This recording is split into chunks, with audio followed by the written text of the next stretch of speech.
Bonjour à tous, le thème de cette conférence est le côté ésotérique et initiatique d'Alice au pays des merveilles, une œuvre littéraire qui a marqué l'histoire de la littérature fantastique. Cette œuvre, écrite par Lewis Carroll au XIXe siècle, est considérée comme un classique de la littérature pour enfants, mais son interprétation va bien au-delà du simple divertissement. En effet, de nombreux spécialistes ont remarqué des éléments ésotériques et initiatiques dans l'histoire d'Alice, qui permettent une lecture plus profonde et symbolique de l'œuvre. Alice au pays des merveilles est un conte fantastique publié en 1865, par l'écrivain britannique Lewis Carroll. L'histoire raconte les aventures d'une petite fille nommée Alice, qui tombe dans un terrier de lapins, et se retrouve transportée dans un monde merveilleux et étrange, où elle rencontre une foule de personnages extravagants, tels que le chapelier fou, la reine de cœur et le chat du Cheshire. L'histoire est parsemée de dialogues absurdes et de situations surréalistes, qui ont captivé les lecteurs de tous âges depuis plus d'un siècle. La version Disney d'Alice au pays des merveilles est un film d'animation sorti en 1951, inspiré du livre de Lewis Carroll. Bien que la version Disney soit souvent considérée comme une adaptation libre et simplifiée de l'œuvre originale, elle a également été saluée pour son esthétique originale, son animation innovante et sa bande-son envoûtante. En outre, la version Disney comporte également des éléments qui renforcent le caractère ésotérique et initiatique de l'œuvre, tels que la symbolique des couleurs et les allusions à l'alchimie et à la mythologie. Pour comprendre le contexte historique et culturel de l'œuvre Alice au pays des merveilles, il est important de se pencher sur la période victorienne dans laquelle l'auteur Lewis Carroll a vécu et écrit son livre. Cette période s'étend de 1837, date de l'accession au trône de la reine Victoria, jusqu'à sa mort en 1901. La période victorienne est marquée par de nombreux événements historiques importants, tels que la révolution industrielle, l'expansion de l'Empire britannique, l'émergence d'une classe moyenne, et l'évolution des mœurs et des mentalités. C'est également une période où l'Occident est en pleine effervescence ésotérique et spirituelle, avec l'émergence de nombreuses sociétés secrètes, groupes de spiritualistes, mouvements occultes et hermétiques. Cet intérêt pour l'ésotérisme et la spiritualité se reflète également dans l'œuvre de Lewis Carroll. En effet, celui-ci était fasciné par la symbolique, la philosophie et l'ésotérisme, comme en témoignent ses travaux sur la logique, les mathématiques et la littérature. Il était également un ami proche de plusieurs personnalités éminentes de l'époque, notamment John Ruskin, un critique d'art et penseur social, ainsi que Henry Liddell, doyen de la Christ Church College d'Oxford, où Carroll a étudié. Le contexte culturel de l'époque victorienne est également marqué par une forte influence de la mythologie et de la littérature antique, ainsi que par l'intérêt pour l'alchimie, la kabbale et d'autres pratiques ésotériques. Cette influence se reflète également dans l'œuvre d'Alice au pays des merveilles, où l'on peut trouver de nombreux éléments symboliques et allégoriques, qui renvoient à ces traditions. En somme, le contexte historique et culturel de l'époque victorienne a indéniablement influencé l'œuvre de Lewis Carroll, et a contribué à donner à Alice au pays des merveilles une dimension ésotérique et initiatique, qui ne peut être pleinement comprise qu'en tenant compte de ce contexte. L'interprétation des personnages principaux d'Alice au pays des merveilles permet de découvrir une dimension cachée de l'histoire, qui renvoie à des idées ésotériques et initiatiques. Voici quelques exemples d'interprétation des personnages principaux. Alice est le personnage principal de l'histoire, qui représente l'initié ou le chercheur de vérité. Son voyage à travers le pays des merveilles peut être interprété comme une quête spirituelle, qui vise à découvrir sa véritable nature, et à accéder à une compréhension plus profonde de l'univers. Il y a ensuite le lapin blanc. Le lapin blanc est un autre symbole important dans l'œuvre, qui renvoie à l'idée de la recherche de la vérité et de la connaissance. Le lapin blanc peut être interprété comme une figure de guide spirituel, qui conduit Alice dans sa quête d'illumination. Il y a aussi la reine de cœur. La reine de cœur est un personnage autoritaire et tyrannique dans l'histoire, qui peut être interprété comme une représentation de l'ego, ou du mental inférieur.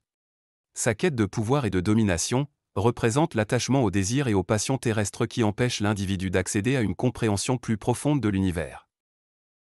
Le chat du Cheshire est un personnage énigmatique dans l'histoire, qui peut être interprété comme un symbole de la dualité et de la transformation.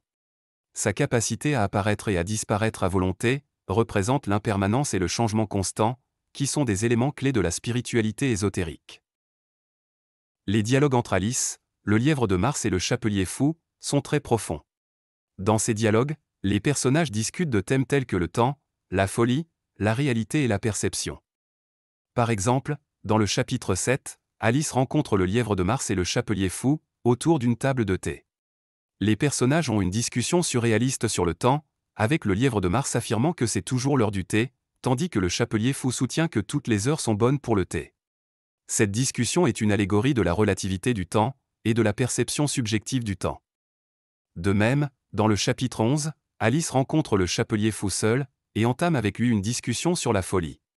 Le chapelier fou explique que tout le monde est fou à sa manière, mais qu'il est préférable d'être fou plutôt que stupide.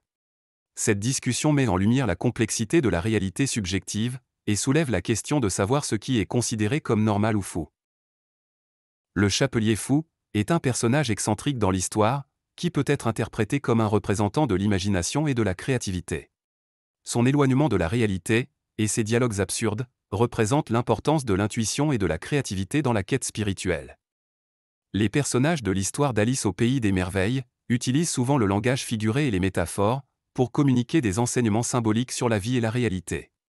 Ces dialogues sont donc un moyen d'explorer des questions existentielles importantes, telles que la perception, la réalité et la signification de l'existence. Les idées du chapelier fou dans l'histoire d'Alice au pays des merveilles sont à la fois absurdes et profondes.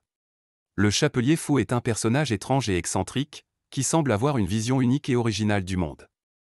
En somme, l'interprétation des personnages principaux d'Alice au pays des merveilles permet de découvrir une dimension ésotérique et initiatique de l'histoire, qui renvoie à des idées philosophiques et spirituelles plus profondes.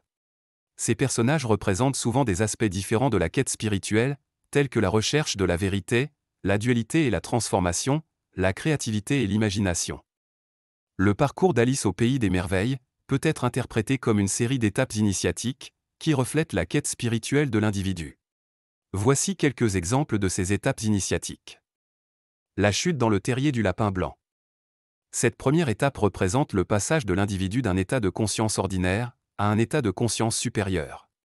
Cela peut être interprété comme un passage à travers un portail ou une initiation dans un nouvel état de conscience.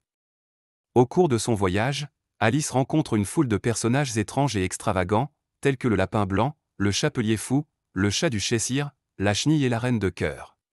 Chacun de ces personnages représente une facette différente de la quête spirituelle, et Alice doit les traverser et les comprendre, pour avancer dans son parcours initiatique. Tout au long de son voyage, Alice est à la recherche de la vérité et de la connaissance. Cette quête peut être interprétée comme une recherche de la sagesse et de la compréhension de l'univers. Le changement de taille d'Alice dans l'histoire représente le processus de transformation et de transmutation de l'individu. Cette étape peut être interprétée comme la nécessité de se transformer pour atteindre un nouvel état de conscience et de compréhension. La confrontation finale entre Alice et la reine de cœur représente la confrontation entre l'ego ou le mental inférieur et la compréhension supérieure de l'univers. Cette étape est souvent considérée comme cruciale dans la quête initiatique, car elle représente le moment où l'individu doit faire face à ses propres peurs et limitations, pour avancer dans son parcours spirituel. Le parcours d'Alice au pays des merveilles peut être vraiment interprété comme une série d'étapes initiatiques, qui reflètent la quête spirituelle de l'individu. Ces étapes représentent des thèmes ésotériques et philosophiques importants, tels que la transformation, la recherche de la vérité, et la confrontation avec l'ego. Certains critiques ont également identifié des éléments maçonniques dans l'œuvre d'Alice au pays des merveilles. Lewis Carroll était lui-même membre de la loge maçonnique de la ville d'Oxford, et il est donc possible que certains de ces éléments soient inspirés de cette tradition. Voici quelques exemples de symboles et de thèmes maçonniques dans l'œuvre. Le rituel d'initiation. Le voyage d'Alice au pays des merveilles peut être interprété comme un rituel d'initiation maçonnique, qui représente le passage de l'ignorance à la connaissance. Cette initiation se déroule en plusieurs étapes, qui reflètent les différents degrés d'initiation de la franc-maçonnerie. Le symbolisme des couleurs. Les couleurs sont également importantes dans l'œuvre d'Alice au pays des merveilles, en particulier le bleu, le rouge et le blanc. Ces couleurs sont également utilisées dans la tradition maçonnique, où elles représentent respectivement la sagesse, la force et la beauté. Le symbolisme des nombres. Le symbolisme des nombres est également important dans l'œuvre d'Alice au pays des merveilles, où les nombres ont des significations cachées. Cette utilisation du symbolisme des nombres est également présente dans la tradition maçonnique, où les nombres ont des significations ésotériques. Certains symboles maçonniques, tels que la lettre G, peuvent être trouvés dans l'œuvre d'Alice au pays des merveilles. Cette lettre, qui est révélée aux compagnons, représente la gnose, la gravitation, et c'est la première lettre de Dieu, God, en anglais. La version Disney d'Alice au pays des merveilles est également riche en symbolisme, à travers les dialogues et les chansons qui la composent. Il faut savoir que Walt Disney était connu pour sa fascination pour les symboles et les thèmes ésotériques. Walt Disney était également un franc-maçon. Il a été initié en 1923, à la loge de la ville de Los Angeles, et a gravi les échelons de la franc-maçonnerie pour devenir membre de haut niveau. En tant que producteur de films, Disney a souvent utilisé des éléments initiatiques dans ses productions, pour communiquer des messages profonds et symboliques à son public. Par exemple, dans son film Fantasia, Disney a exploré la symbolique alchimique, à travers la représentation de la transformation de la matière brute en une forme plus élevée.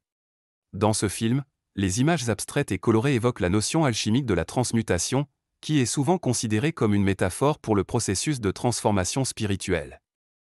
Les personnages de la version Disney d'Alice au Pays des Merveilles sont souvent associés à des symboles qui renvoient à des idées philosophiques et spirituelles plus profondes même, que dans le livre de Lewis Carroll. Par exemple, la chanson Au peindre la rose en rouge est associée à l'idée de la transmutation, tandis que la chanson Au nom anniversaire est associée à l'idée de l'impermanence et du changement constant. Voici quelques exemples de dialogues où la version Disney explore davantage la dimension ésotérique et initiatique de l'histoire que la version originale. Dans la version originale, la conversation entre Alice et la chenille est assez brève et ne porte pas sur des thèmes ésotériques spécifiques. En revanche, dans la version Disney, la chenille pose à Alice des questions qui ont des connotations ésotériques, telles que « Qui es-tu » et « Quelle est la taille de ton esprit ?» Cette conversation peut être interprétée comme une allégorie de la recherche de la connaissance de soi et de la compréhension de l'univers. La conversation entre Alice et le chat du Cheshire. Dans la version originale, la conversation entre Alice et le chat du Cheshire porte principalement sur des questions de logique, sans trop de connotations ésotériques. En revanche, dans la version Disney, le chat du Cheshire pose à Alice des questions plus profondes, telles que « Qui es-tu » et « Quel est ton but ?» Ces questions peuvent être interprétées comme une allégorie de la quête spirituelle et de la recherche de la sagesse. La conversation entre Alice et la reine de cœur. Dans la version originale, la reine de cœur est principalement représentée comme une figure autoritaire et tyrannique, sans trop d'éléments ésotériques. En revanche, dans la version Disney, la reine de cœur pose à Alice des questions qui ont des connotations ésotériques, telles que « Qui es-tu » et « Quelle est ta place dans ce monde ?» Cette conversation peut être interprétée comme une allégorie de la confrontation avec les forces obscures et la recherche de la vérité intérieure. La conversation entre Alice et le lapin blanc. Dans la version originale, la conversation entre Alice et le lapin blanc porte principalement sur les questions de l'heure et du temps, sans trop d'éléments ésotériques. En revanche, dans la version Disney, le lapin blanc pose à Alice des questions plus profondes, telles que « Pourquoi es-tu venu ici ?» Cette conversation peut être interprétée comme une allégorie de la recherche de la vérité intérieure et de la signification de la vie. En somme, la version Disney d'Alice au Pays des Merveilles utilise souvent des dialogues, qui peuvent aider à mieux comprendre les thèmes ésotériques et initiatiques de l'histoire. Les dialogues entre les personnages peuvent être interprétés d'un point de vue ésotérique et initiatique, en mettant l'accent sur des questions philosophiques et spirituelles importantes. En conclusion, je dirais qu'en examinant cette œuvre d'un point de vue ésotérique et initiatique, nous pouvons approfondir notre compréhension de nous-mêmes et de notre relation avec l'univers. Je vous remercie d'avoir pris le temps de regarder cette vidéo et je vous invite à approfondir vos connaissances en lisant le livre Alice au Pays des Merveilles. N'hésitez pas non plus à me laisser un commentaire. Si vous avez aimé, partagez-la et abonnez-vous à notre chaîne. Vous pouvez aussi nous demander plus d'informations sur notre organisation en cliquant sur le lien qui est en description.